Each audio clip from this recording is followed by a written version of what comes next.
Hey guys, this is Jason Lamb, one of the contributing authors here at the Relational Relentless blog that you're checking out.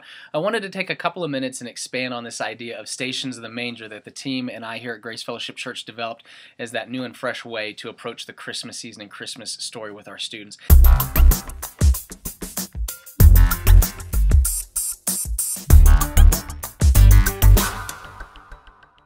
Anytime we do anything with our students, we have two guiding principles that we adhere to.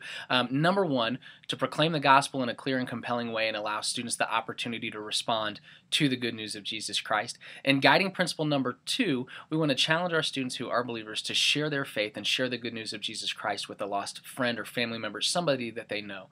And so within the Stations of the Manger, we had two particular stations that really reinforced these two guiding principles. The first station was the station of the actual manger itself. And so students went to this station, we had a manger there, and we had the gospel message written out in the handout that we gave the students. And so we used the GOSPEL, Gospel Journey acronym from Dare to Share Ministries, as a way to explain the gospel to our students.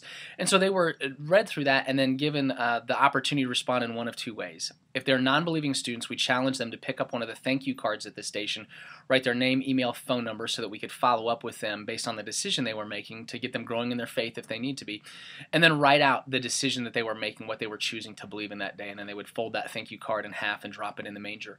For our believing students, we simply challenge them to say, hey, if you're a believer in Jesus Christ, think about what Christ did. Think about his life, that God sent him into this world as a sacrifice for all our sins, that we have salvation in him, and just write a thank you card in response to the gospel message and what it means to your life. And so believing and non-believing students alike heard the gospel clearly, had the opportunity to respond to it, and dropped their thank you cards in the manger. And so through this station, we really applied that guiding principle number one: proclaim the good news, the gospel message, and give students an opportunity to respond. The second station I want to kind of just share a little bit more with you about is our shepherd station.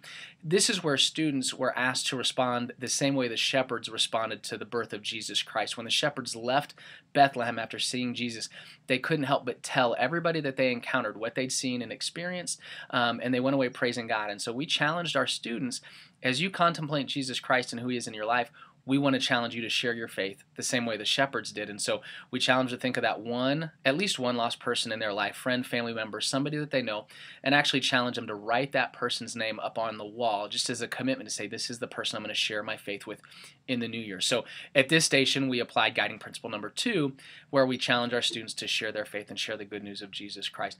If you would like to just see a complete summary of all five stations and how this experience went for our students, I'd invite you to check out my personal blog, jasonglam.wordpress.com. You can check out the blog and just how the whole event went for us. If you're interested in learning more, though, and you would actually like a copy of the handout that we created, the Stations of the Manger, we'd just invite you to leave a comment below. Just leave a comment down below in the comment section. Let us know you're interested in learning more about this evangelism idea and implementing it at your student ministry. I'll work with the team over at Dare to Share to make sure that we get you a copy of this so you can implement it with your student ministry.